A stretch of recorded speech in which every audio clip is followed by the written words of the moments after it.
नमस्कार दोस्तों, आपके अपने ऑनलाइन प्लेटफॉर्म में आपका एक बार फिर से स्वागत है।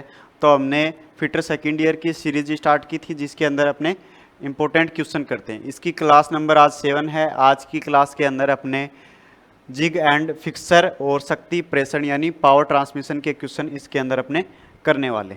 ठीक है, तो चलिए स्टार्ट करते हैं। सबसे पहला क्वेश्चन है अपना, किस प्रकार के जिग में बेस प्लेट नहीं होती। तो यहाँ पे सबसे पहले हम बात करेंगे जिग और फिक्सर की। देखो, जो जिग होता है अपना, तो जिग क्या करता है, जिग जॉब को क्लेम करने का काम करता है और जो अपना कटिंग टूल है उसको लोकेट करने का काम करता है। ठीक है, उसको गाइड करने का काम करता है। जिग क्या करता है, जॉब को पकड़ना व टूल को गाइड करना। ठीक है, अगर आपको पूछे कि जिग का क्या काम है, तो जॉब को होल्ड करना और जो अपना कटिंग टूल है उसको गाइड करना। अगर फिक्सर की बात करें, फिक्सर की, तो फिक्सर केवल और केवल जॉब को होल्ड करने का काम करता है।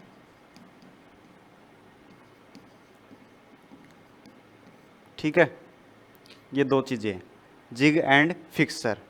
तो यहाँ पे पूछा है कि किस प्रकार के जिग में बेस प्लेट नहीं होती है। तो जो अपना टेम्पलेट जिग होता है इसके अंदर बेस प्लेट नहीं होती है। सी ऑप्शन यहाँ पे अपना करेक्ट हो जाएगा। अगला क्वेश्चन है, इस जिग का नाम क्या है। इस जिग का नाम बताना है। देखो, अपनी जो एंगल प्लेट होती है वो इस प्रकार से होती है और उसी की आकृति का ये बना हुआ है। तो इसका नाम क्या हो गया, इसका नाम है एंगल प्लेट जिग। यहाँ पे डी ऑप्शन अपना राइट हो जाएगा। क्या नाम है इसका, एंगल प्लेट जिग। अगला क्वेश्चन है, इस जिग का नाम क्या है। देखो, इस जिग का नाम है टर्न ओवर जिग या फिर इसको टेबल जिग भी कहा जाता है। ठीक है, इसको टर्न ओवर जिग या फिर टेबल जिग भी कहा जाता है। देखो, ये टेबल की आकृति के समान ही दिखाई देता है हमें। अगला क्वेश्चन है, इस क्लैंप का नाम क्या है। इस क्लैंप का क्या नाम है। तो ये देखो कौन सी क्लैंप है, ये है अपनी कैम क्लैंप। ठीक है, कैम क्लैंप है। नेक्स्ट है, इस फिक्सर का नाम क्या है। इस फिक्सर का क्या नाम, देखो यहाँ पे इसको क्या कर दिया, एंगल के ऊपर फिट कर दिया। ठीक है, तो मतलब कि क्या कर दिया, इसके अंदर हम ऐसे याद कर सकते हैं, इसको मॉडिफाई कर दिया हमने। तो ये कौन सी होगी, मॉडिफाइड एंगल प्लेट हो गई, एंगल प्लेट फिक्सर हो गया। ठीक है ना, मॉडिफाइड एंगल प्लेट फिक्सर।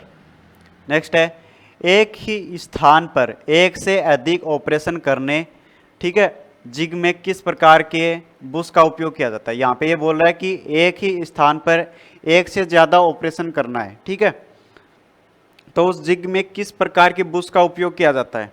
देखो, एक से ज़्यादा ऑपरेशन करना है, जैसे कि ड्रिल करना है, ड्रिल के बाद में रिमिंग करना है, फिर टेपिंग करना है, तो एक से ज़्यादा ऑपरेशन हो गए, अलग अलग ऑपरेशन हो गए, तो उसके लिए हम स्लिप बुश का यूज करते हैं।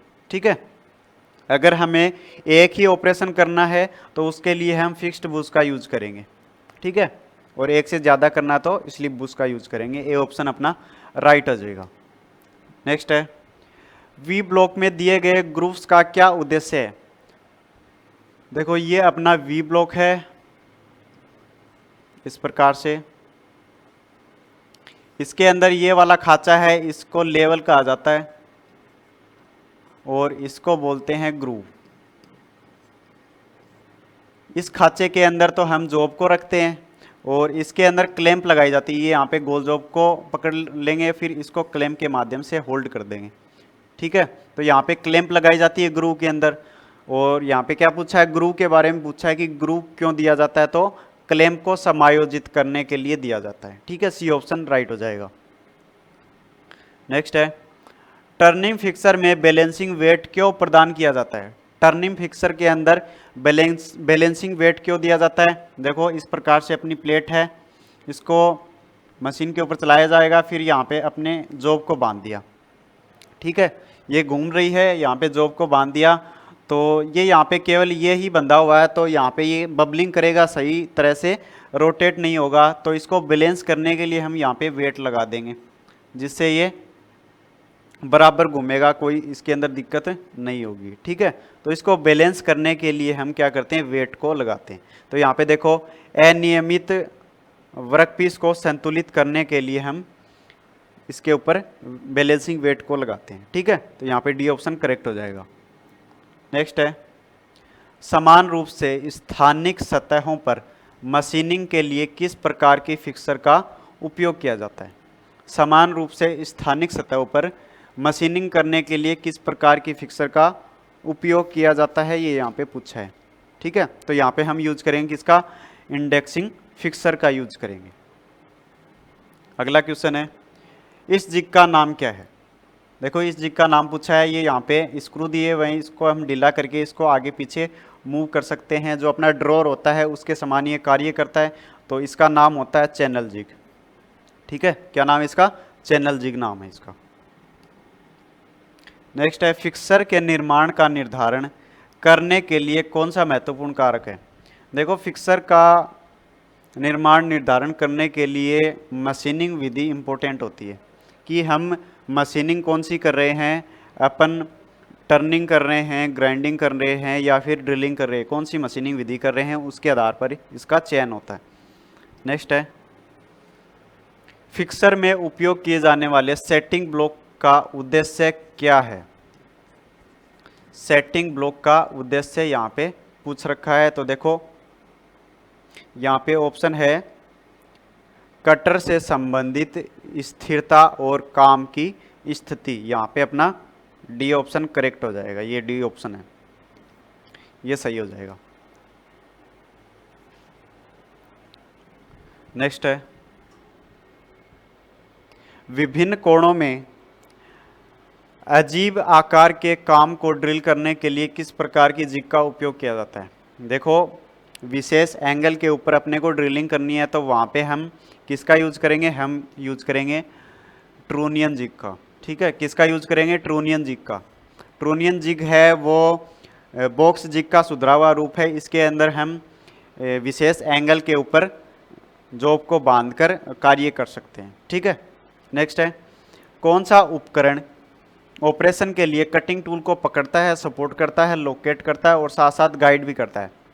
तो मैंने आपको बताया था, जो अपना जिग होता है वो जॉब को पकड़ने का काम करता है और टूल को गाइड करने का काम भी करता है, लेकिन फिक्सर होता है वो केवल जॉब को ही पकड़ता है। नेक्स्ट है, जिग में प्रयुक्त क्लैंप का नाम क्या है। इस जिग के अंदर ये क्लैंप का नाम पूछ रहा है, तो इसको बोलते हैं टॉगल क्लैंप। ठीक है, क्या कहा जाता है, टॉगल क्लैंप इसको कहा जाता है। नेक्स्ट है, मिलिंग फिक्सर के बेस प्लेट में 2 या 4 होल्ड डाउन स्लॉट क्यों दिए जाते हैं। ये यहाँ पे पूछ रहा है, मिलिंग फिक्सर है उसके बेस प्लेट में 2 या फिर 4 होल्ड डाउन स्लॉट क्यों दिए जाते हैं। वो इसलिए दिए जाते हैं ताकि कठोर क्लैंपिंग कर सकें। ए ऑप्शन यहाँ पे राइट हो जाएगा। अगला क्वेश्चन है, रिन्यूएबल बुशेस के लिए कठोर छेद प्रदान करने के लिए किस बुश का उपयोग किया जाता है।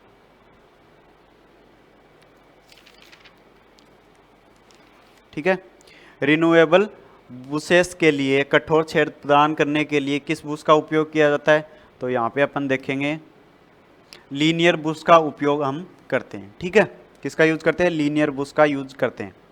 नेक्स्ट है, इस क्लैंप का नाम क्या है। इस क्लैंप का नाम है, देखो, स्क्रू क्लैंप। क्या नाम है इसका, स्क्रू क्लैंप। अगला है, मशीनिंग ऑपरेशन के दौरान कटिंग टूल को सिर्फ पकड़ना, ठीक है, सिर्फ होल्ड करना है, लोकेट करना और गाइड करना नहीं करने के लिए किस उपकरण का उपयोग किया जाता है। ये यहाँ पे बोल रहा है कि अपना जो जॉब है उसको केवल पकड़ना है, होल्ड करना है, कटिंग टूल को गाइड नहीं करना है। ठीक है, तो वहाँ पे किसका यूज करते हैं हम, फिक्सर का यूज करते हैं। फिक्सर केवल जॉब को ही पकड़ता है।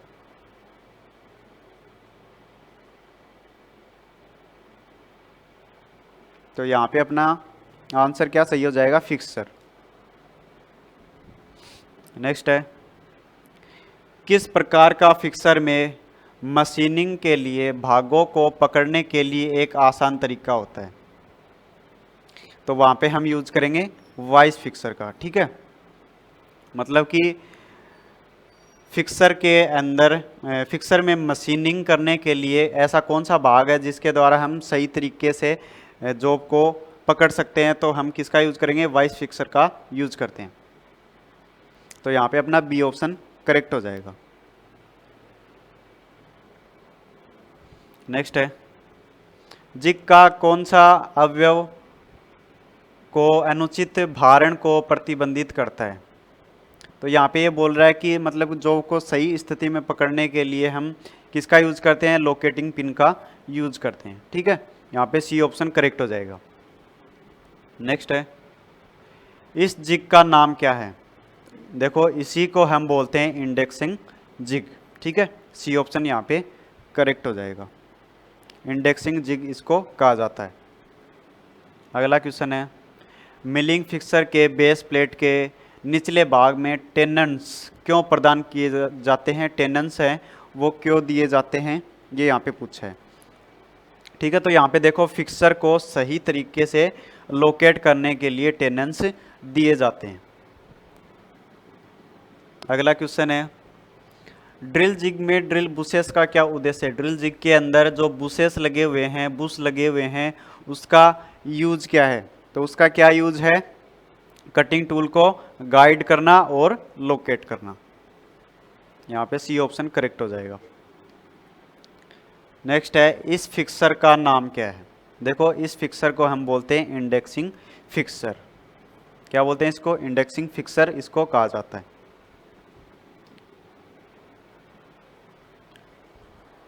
नेक्स्ट इसके बाद में अगला जो चैप्टर है शक्ति प्रेषण, उसके ये क्वेश्चन है। तो इसके अंदर पहला क्वेश्चन है, एक्स के रूप में चिन्हित भाग का नाम क्या है। देखो यहाँ पे ये शाफ्ट को दर्शाया हुआ है, तो ये कौन सी शाफ्ट है, ये है अपनी दांतेदार शाफ्ट। क्या नाम है इसका, दांतेदार शाफ्ट। अगला है, यूनी डायरेक्शनल टॉर्क को प्रेषित करने के लिए किस प्रकार की कुंजी का उपयोग किया जाता है। यूनी डायरेक्शनल यानी कि जो अपनी शाफ्ट है उसके एक्स के समांतर गति करना है, तो वहाँ पे कौन सी की का इस्तेमाल किया जाता है, वहाँ पे हम यूज करते हैं फेदर की का। ठीक है, कौन सी की का, फेदर की का, जो कि इस प्रकार से होती है, इस टाइप की रहती है। अगला क्वेश्चन है, रोशना टॉर्क को संचारित करने के लिए किस कुंजी का उपयोग किया जाता है। रोशना टॉर्क यानी हल्के पावर ट्रांसमिशन के अंदर कौन सी की का यूज करते हैं, हम यूज करते हैं किसका, वुडरफ की का। वुडरफ की होती है वो इस प्रकार से होती है, टेपर में बनी होती है। ठीक है, ऐसे गोल होती है, जो कि आगे से टेपर में बनी हुई होती है। तो हल्के कार्यों के अंदर हम वुडरफ की का इस्तेमाल करते हैं। यहाँ पे अपना बी ऑप्शन करेक्ट हो जाएगा।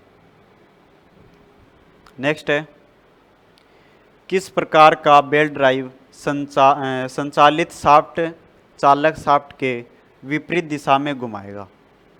यानी कि किस प्रकार की बेल्ट ड्राइव है जिसके अंदर संचालित शाफ्ट चालक शाफ्ट के विपरीत दिशा में घुमाएगा, वो होता है क्रॉस बेल्ट ड्राइव के अंदर। ठीक है, क्रॉस बेल्ट ड्राइव के अंदर। नेक्स्ट है, किस प्रकार का गियर ड्राइव रोटरी चाल को रेखिक चाल में बदल देता है। यानी कि रोटरी चाल है, घूर्णन गति है, उसको रेखीय गति में बदल देता है। ऐसा कौन सा गियर होता है, तो वो होता है अपना कौन सा, ये यहाँ पे बैक लिख रखा है, बैक नहीं आएगा, रैक होगा। ठीक है, रैक और पिनियन। ठीक है, रैक और पिनियन के द्वारा हम रोटरी गति को रेखिक गति के अंदर बदल सकते हैं। नेक्स्ट है, बेल्ट फास्टनर का नाम क्या है। यानी कि बेल्ट को जोड़ने के लिए ये फास्टनर यूज किया जाता है, इसका क्या नाम है, इसका नाम है एलिगेटर टाइप। ठीक है, क्या नाम है इसका, एलिगेटर टाइप। ये खांचे हैं, इसके अंदर इसके अंदर इसको लगा देंगे, इसके अंदर इसको, फिर इसको पास में मिलाएंगे, तो यहाँ पे गैप रहेगा जिसके अंदर इस रोड को डाल दिया जाता है, जिससे ये बेल्ट हैं वो आपस में जुड़ जाते हैं। तो इसको हम बोलते हैं एलिगेटर टाइप। अगला क्वेश्चन है, गियर का प्रकार क्या है। ये कौन सा गियर है, ये है अपना कौन सा, ये यहाँ पे मेटर गियर होगा, माइटर गियर, ठीक है। बी ऑप्शन करेक्ट हो जाएगा। नेक्स्ट है बेल्ट ड्राइव में एक्स के रूप में चिन्हित भाग का नाम क्या है। ये यहाँ पे इस भाग को बोलते हैं ड्राइव और इस भाग को ड्रीवन कहा जाता है। और यहाँ पे ये जो भाग लगा हुआ है इसको पूछ रहा है, ठीक है। तो ये यहाँ पे एक पुल्ली लगी हुई है जिसको हम आइडलर पुल्ली या फिर जॉकी पुल्ली कहते हैं, ठीक है। आइडलर पुली या फिर जॉकी पुली कहते हैं। इसके द्वारा हम क्या करते हैं, जो बेल्ट का तनाव है उसको सही करने के लिए हम इसको लगा देते हैं, ठीक है। तो ये कौन सी पुली है, ये है अपनी जॉकी पुली। डी ऑप्शन यहाँ पे करेक्ट हो जाएगा। नेक्स्ट है यदि शाफ्ट के बीच की दूरी बहुत कम है तो किस प्रकार की बेल्ट का उपयोग किया जाता है। यदि शाफ्ट के बीच की दूरी है वो बहुत ही कम है तो कौन से बेल्ट का यूज करेंगे हम यूज करेंगे वी बेल्ट का, ठीक है, जो वी के समान थोड़ा सा दिखाई देता है। अगला क्वेश्चन है गियर में, ये गियर का डायग्राम है, इसके अंदर एक्स के रूप में चिन्हित भाग को पूछ रखा है। इस भाग को अपन क्या कहते हैं, इस भाग को कहते हैं फेस की चौड़ाई। फेस की चौड़ाई को यहाँ पे दर्शा रखा है। नेक्स्ट है दो फिक्स्ड पुली के बीच बेल्ट के तनाव को कैसे समायोजित करेंगे। दो फिक्स्ड पुली हैं उसके बीच में बेल्ट का तनाव है, उसको कैसे समायोजित करेंगे, उसको कैसे ठीक करेंगे। तो देखो अभी बताया था बेल्ट का तनाव ठीक करने के लिए हम किसको लगाते हैं, आइडलर पुली या फिर जॉकी पुली का इस्तेमाल किया जाता है। बी ऑप्शन करेक्ट हो जाएगा। नेक्स्ट है इस कपलिंग का क्या नाम है। इस कपलिंग का क्या नाम है, तो ये है अपनी यूनिवर्सल कपलिंग। जो गाड़ी वगैरह होती है ऑटोमोबाइल में इनका यूज किया जाता है, ठीक है। क्या बोलते हैं इसको, यूनिवर्सल कपलिंग। नेक्स्ट है पावर ट्रांसमिशन में वर्टिकल बेल्ट ड्राइव का इस्तेमाल क्यों नहीं करना चाहिए। पावर ट्रांसमिशन के अंदर वर्टिकल स्थिति में बेल्ट ड्राइव का इस्तेमाल क्यों नहीं करना चाहिए। तो देखो यहाँ पे ऑप्शन है गुरुत्वाकर्षण, खिंचाव और फिसलन के कारण हम इसका यूज नहीं कर सकते, ठीक है। तो यहाँ पे अपना सी ऑप्शन राइट हो जाएगा। इसके जो आगे के क्वेश्चन है वो अपने करेंगे अगली क्लास के अंदर। इस चैप्टर के अंदर, ये चैप्टर कंप्लीट नहीं हुआ है, इस चैप्टर के अंदर लगभग 60 क्वेश्चन है, ठीक है। तो बचे हुए क्वेश्चन है वो अपने अगली क्लास के अंदर करेंगे। तो आज के लिए बस इतना ही, मिलते हैं नेक्स्ट वीडियो में। अगर आपको हमारी क्लास अच्छी लगी तो इसे लाइक करें, शेयर करें और चैनल को सब्सक्राइब करें। धन्यवाद।